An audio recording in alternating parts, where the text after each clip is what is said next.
ठीक है, दो बातें ठीक है। अब एक मिनट दीजिए संजीव जी, संजीव जी पहले, संजीव जी पहले, संजीव जी, फाजिल जी। दो बातें मैं सिर्फ कहना चाहता हूँ। हाँ। शाहजहां शेख के बारे में मैं देख रहा था, सुचारिता, ये एक मजदूर था और इसके बाद आज इसके पास 71 व्हीकल है, 10 एकड़ से ज्यादा जमीन थी, महिलाओं को जबरदस्ती पकड़ के अपने पास बुलाया करता था। और इससे पहले सीपीआई-एम का जो कैडर कहा करते हैं ना, जो गुंडों का कैडर सीपीआई-एम के पास था, वो पूरा कैडर तृणमूल ने अपने पास ले लिया। ये उसका जीता जाता एग्जाम्पल है। ये पहले सीपीआई-एम का कैडर का कार्य करता था और आज ये इसमें आके मिल गया। तो जिसके लिए आप कह रही थी, सिर्फ बिल्कुल ठीक कह रही थी ममता, जिसके लिए लड़ाई लड़ती थी, जिसके लिए उसने सिंहासन पलट दिया सीपीआई-एम का, जिन लोगों के लिए, जिन आइडियल्स के लिए, जिन नीतियों के लिए, आज उन्हीं के साथ जाके खड़ी हो गई है, दुर्दशा करी है। और ये बिल्कुल ठीक कह रही हैं आप, सीएए बिल्कुल, इससे अगर हम चाहें तो बिल्कुल अलग भी कर सकते हैं और इसको ओवरलैप भी कर सकते हैं। क्यों नहीं कर सकते? अगर आप देखिए कि जो परसिक्यूटेड हिंदू है, जिनको सताया गया, मारा गया, रेप किया गया, घर उजाड़ दिए गए, उन 6 कंट्रीज थे, उन 6 जाति के लोग, 6 पंथ के लोगों को जब भारतवर्ष में, अपने भारतवर्ष में कहां जाएगा वो बेचारा? तो कौन मना कर रहा है? वो यहां आने के लिए कानून बनाया जाता है तो इनको ऑब्जेक्शन होता है, परंतु अरे मना कौन कर रहा है ये बताइए। हाई कोर्ट ने ऑर्डर दिया, एकदम बयान जिसने मना लगाया ममता के मुंह पे, तब जाइए 5 दिन के अंदर। एक बात मैं कहना चाहता हूं सुचारिता, नहीं मैं फाजिल साहब, एक बात, हाँ बोलिए। 4 दिन के अंदर वो कैसे पैदा हो गया? किसका संरक्षण था? किसके बंगले में रहता था? मुझे लगता है कि कहीं ना कहीं ये बात ठीक थी जो कि कार्यकर्ता कह रहे थे कि ममता जी ने अपने निवास स्थान पे भी हो सकता है इसको छुपा रखा हो। कैसे 4 दिन के अंदर आ गया? आपने इंटरप्रिटेशन गलत किया हाईकोर्ट की। हाईकोर्ट ने कहा था ईडी की टीम नहीं जा सकती, सीबीआई की टीम नहीं जा सकती, परंतु शाहजहां शेख को गिरफ्तार करने का ऑर्डर पास नहीं किया था हाईकोर्ट ने। नहीं जा सकती है, कोई टीम नहीं जा सकती है, लेकिन ममता बनर्जी की पुलिस, अब जो स्टेट पुलिस की कस्टडी में शाहजहां शेख रहेगा। मेरा सवाल तो उन तस्वीरों से था जो वो जिस तरह से चल के आ रहा है। अब मुझे जरा ये बताइए फाजिल साहब, आपने बड़ा मीडिया प्रोपेगेंडा की बातें कर दी, आपको सब पता है मीडिया कौन सा प्रोपेगेंडा कर रहा है और असलियत के सारी जानकारी आपके पास है। चाल देख के देखिए, असलियत की जानकारी सिर्फ आपके पास है। सुनिए ना हमारी अगली बात सुनिए। तमिलनाडु में श्रीलंका से 2 करोड़ से कहां जा रहे हो? यहाँ होना वो घुसपैठिया नहीं है हमारे की बात कर रहा था। कारवा क्यों लूटा? इतनी महिलाओं का रेप क्यों हुआ? तमिलनाडु मेरे देश में नहीं है। क्या करते रहे आप? तमिलनाडु हमारे देश में नहीं है। 2 करोड़ तमिल हमारे देश में पॉलिटिकल इमिग्रेंट्स है, सोशल इशू है ये। सुन लीजिए, इलीगल इमिग्रेंट्स है, छाट कर रहे हो, अभी नहीं बात करते आप लोग। क्या छुपा हुआ इसके पीछे? देख लीजिए इतना मेरे सवालों से पैदा हो गई, मेरे सवालों से आग लग गई। 2 लोग साथ में, अब देख लीजिए, मेरे सवालों से इनको आग लग गई। बताइए जरा, तमिलनाडु भारत का हिस्सा है कि नहीं? आप बोलिए हमको। तमिलनाडु, आप देख लीजिए पानी पी रहे हैं, तमिलनाडु भारत का हिस्सा है कि नहीं है? आगे अब हमको बताइए तमिलनाडु भारत का हिस्सा है कि नहीं? और 2 करोड़, सुन लीजिए, 2 करोड़ श्रीलंका से तमिल आकर के भारत में रह रहे, आज से नहीं रह रहे, 20-25 साल हो गए। उस पर तो कभी देश की जनता ने, देश के नेताओं ने बात नहीं किया।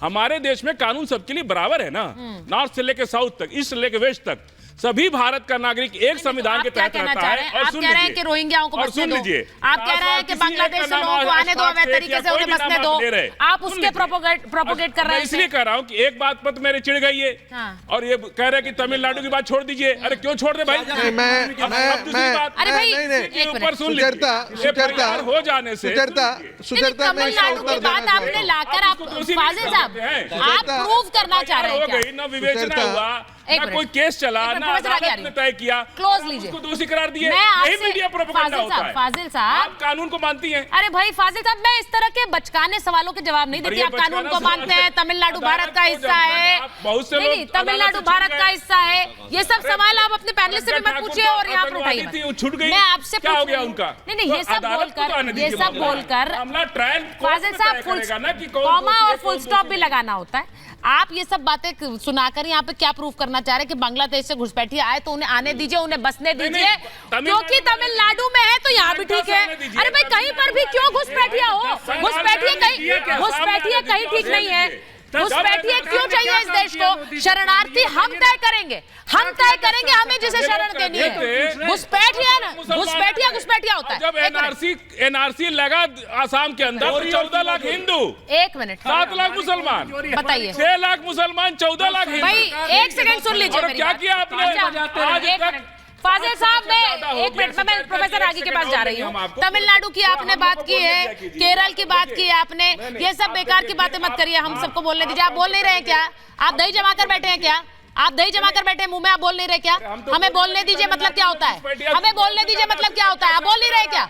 कभी देश ने ये सब विक्टिम कार्ड्स मत खेला करिए मेरे पास। अरे तमिलनाडु नहीं, I don't like this victim cards. हमें बोलने दीजिए, बोल ही रहे आप। सारी ठीक है, हो गई बात आपकी। देखिए चाहे सुचरिता, कहीं से भी हो, हाँ। हमारे देश के संविधान के तहत वो आए। एग्जैक्टली, बिल्कुल सही बात है। घुसपैठिए, हाँ, घुसपैठिए नहीं चाहिए हमें। सुचरिता बार बार ये कहा जाता है कि आसाम के अंदर जब हुआ तो वहां पर इतने ये संख्या मिले, ये इतने हिंदू मिले, इतने मुस्लिम मिले।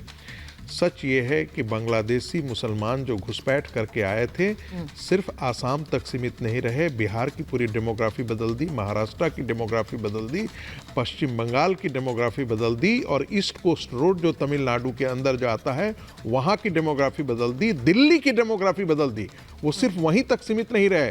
कौन सा ऐसा तंत्र है जो एक समाज को बचाने के लिए इधर उधर, और कहा जाता है कि भाई आपको तमिलनाडु से एक मिनट आप बोलिएगा, तमिलनाडु में आकर के रहे आपको कोई परेशानी नहीं थी। हाँ, उनसे परेशानी नहीं है, लेकिन बांग्लादेश और पाकिस्तान से आए मुसलमानों से परेशानी है मुझे, क्योंकि इनके बाप दादों ने इस देश का विभाजन किया था, वो भी इस्लाम के नाम पर। ऐसे इस्लामिस्टों को इस देश में जगह नहीं होनी चाहिए, और ऐसे इस्लामिस्टों को जो इस देश में मदद करने आ रहे हैं उनके लिए भी इस देश में जगह नहीं, बिल्कुल उनको आप निकाल दीजिए। संगीत रागी जी, आप कह रहे हैं ना, हाँ। 10 साल इस सरकार, ये मोदी जी की सरकार स्ट्रांग सरकार रही, आखिर क्यों उनको निकाला नहीं गया? क्यों कोई कार्रवाई नहीं की गई? क्या वजह थी? अब ये बताइए, नहीं, क्यों? वो कह रहे हैं कि घुसपैठियों पर पॉलिटिक्स करते रहे आप। दूसरा ये कि जब किसने खड़ा किया था? एक मिनट, इसका जवाब आपने दे दिया है। जब आसाम सरकार है उसका जवाब कंप्लीट हुई, एक भी डबल इंजन की सरकार नहीं होगी तभी ऐसे फल उसके सामने निकलेंगे। ममता ने कैसे संरक्षण इसमें दिया? डबल इंजन की सरकार कैसे क्या संरक्षण जरूरत दिया है? ममता ने? आसाम ये जवाब है इनकी बात का। अच्छा, ये जवाब है इनकी बात बोलिए, फिर का। आप बोलिए।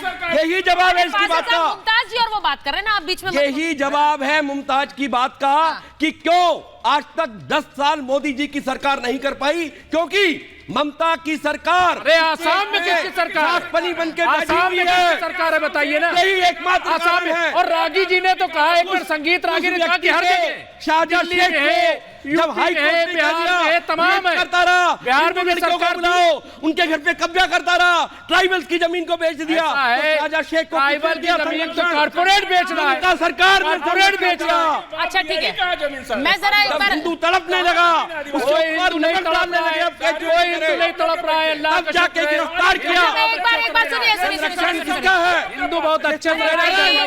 ममता सरकार का है। ठीक है, ठीक है। ममता सरकार का संगठन है।